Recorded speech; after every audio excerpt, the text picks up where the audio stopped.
everyone, this is Rebecca Keppel. I'm here for Thermoweb, and I want to show you how to make some shaker cards where the frame of the shaker is foiled with Thermoweb Deco foils. So we're going to use the Thermoweb Deco foil foam adhesive. We're going to layer it up, cut multiple layers of the same shape, and then just layer it on top of each other. And then on the very top layer, we're going to use the Deco foil to create a beautiful foiled finish on your shaker pieces. You can see on this one I didn't use some anti-static on it, and so the sequins kind of stuck to the side. Still has a cute look, but we're going to do a shaker where we're going to use some anti-static so the sequins don't stick to the side of the shaker. So you can see all the things that I'm going to use here. I'm going to use nestable dies.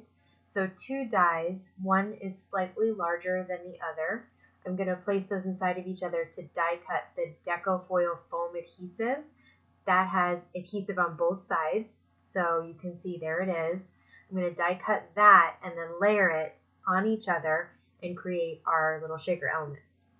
So I'm using my Sizzix Big Shot Plus, and I have 2 square dies. One is slightly larger than the next.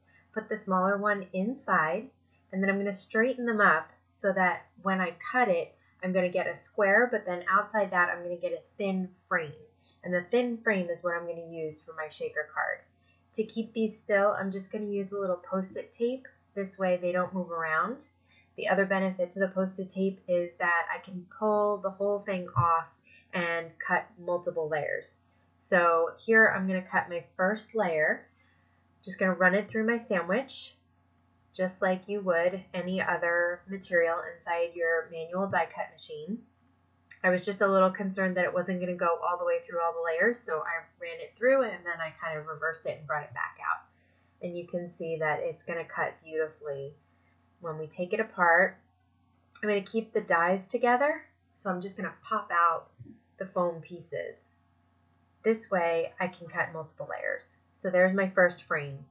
Now I want 3 more of these so we can stack them up really nice, and it gives you lots of room inside your shaker to put in sequins, little die cuts, and then there'll be plenty of room for those things to move around. So you can see I just put those 2 dies right back on another piece of foam adhesive, and I'm running it through again, back and forth. So I'm going to do this 2 more times, and we're going to get several frames out of this. You can do less, you could do 3, but I like to do 4. 3 gives you plenty of height on your shaker, and then the 4th one is what we're going to use for foiling. So there you can see I have all 4 frames. They have backing on the front and back, so they're not sticky yet. This is my acetate piece. I'm using the Teresa Collins acetate. I like it because it's kind of thick and it's very crystal clear. But you can use any acetate you want. You can use packaging. Some of the clear acrylic stamps come with a piece like that on them, and if you don't use them for storage, then you can peel it off and use it for your shaker cards.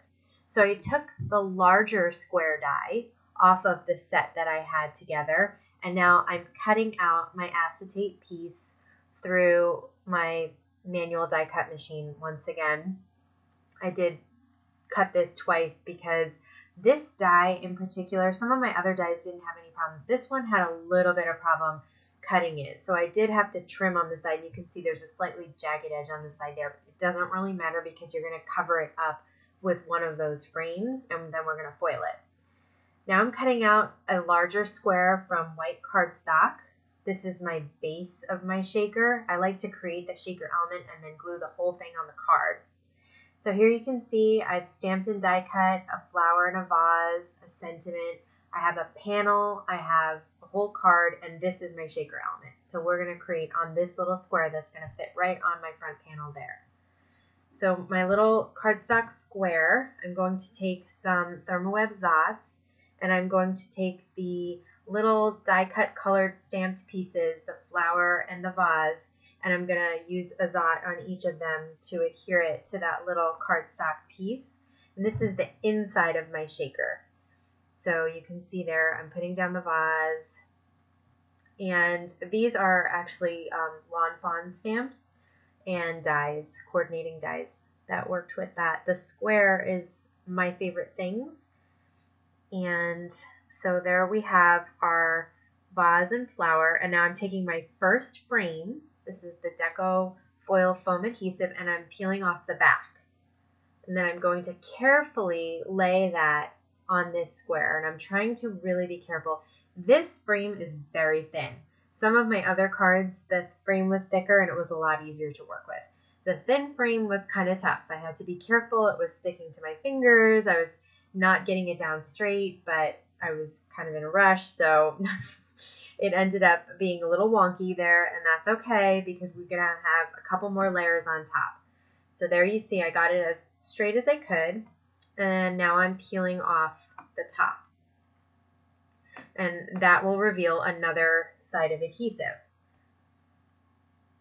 Okay, I'm still like kind of straightening it a little bit, and what I'm going to end up doing at the end is sort of trimming off some pieces that sort of fell over the side. And again, that's not a big deal because your top piece is what you're going to foil, and that's what needs to look really perfect.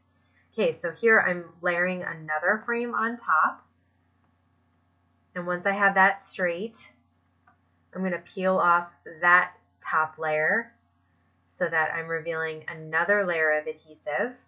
Like I said, you could do fewer than 3 or 4, but this gives you lots of room to have your sequins or whatever's inside your shaker really kind of move around.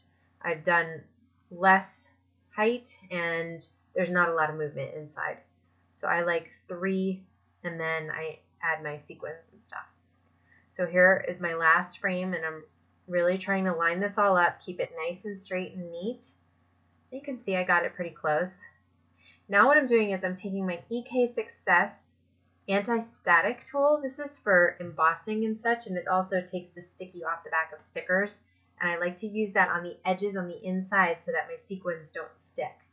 Now I'm using some Doodlebug Design sequins, a little bit of white, a little bit of aqua, and then I'm going to add a few yellow as well. It's fun to add, I think, a couple of different colors that coordinate with the graphic or the image inside. So now I have everything that's going to go inside my shaker. So now I need my piece of acetate. Once again, I'm going to peel off the top layer that's protecting the adhesive. I'm going to lay my acetate right on top. And there you can see you have a shaker element. And you could call this good to go, but I think it's really fun to add some foiling on top. So what I'm doing here is just, like I said, trimming the sides, just making sure everything's nice and neat and straight. And now I'm going to take my last frame from the Therm Deco Foil adhesive foam that I cut out, and I'm going to lay this on top of the acetate. Because right now we just have a layer of acetate and we can't foil that. So I'm sorry about my head there, but it's very important for this piece to be as straight as possible. So I have it layered down. Again, I'm trimming just the bottom edges that are kind of just hanging off a little bit. No big deal. This is all going to be glued onto your card anyway. So as long as the top layer looks good, it's all good. And once it's really nice and straight, then I'm going to remove my top layer here. So I need some Deco foils. I'm going to use the new color. It's called Spring Green. Really pretty. And I'm going to remove the top layer that protects the foam adhesive. You don't want to do that before you're really ready, because if it removes some of the stickiness with your fingertips, you're not going to get a great effect with your foil. But I waited until the last minute, so I'm going to get a pretty good effect here. I realized I had 2 sheets of foil. You only need 1. And I'm just using my fingertip, not a bone folder or anything hard, just my fingertip, and I'm just rubbing the foil onto the foam adhesive and just kind of moving it around, making sure I'm getting all of the spots adhered, and just gently pressing down and rubbing on each of the angles. And then I'm going to lift away and reveal my pretty foiled shaker element. So you can see there, it's shiny and foiled. It's just kind of a fun look for a shaker card. So now I have my front panel. I've already stamped "You Are Loved" on it. And I'm going to take some Therm Zots. These are the medium size. I'm going to adhere my shaker to my front panel with Zots because my shaker is kind of big and unwieldy, honestly, and so I just really want to make sure it stays on the card. And you know, if you use Zots, it's not going anywhere. So you can see I tried to peel one off, and now I've just turned my shaker upside down, and I'm using the release paper from the Zots to adhere the Zot to the back of the shaker element. And you really just need a few, maybe one in each corner, one in the center at the very most, and it will stick forever. So now I feel confident that it's going to stay, and I'm just going to apply it to the top of my front panel. And now I'm going to apply that whole front panel to my card base. So I've cut a card base in 4 1/4 by 5 1/2, and I'm using Therm memory runner, the XL memory runner. And I'm just going to lay that down, roll that down on my card base, and then I'm going to lay my panel right on top. And I just open up the card base so that I can line up the top of the panel with the top of the card base and press down, and then I have it nice and straight. And there you can see, that is my shaker card with a foiling frame. And this is so much fun. It's pretty easy. It's just really cutting layers, and you can see that I did these other 2 cards as well.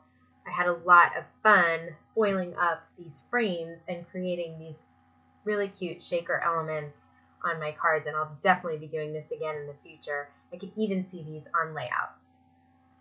Thanks for stopping by.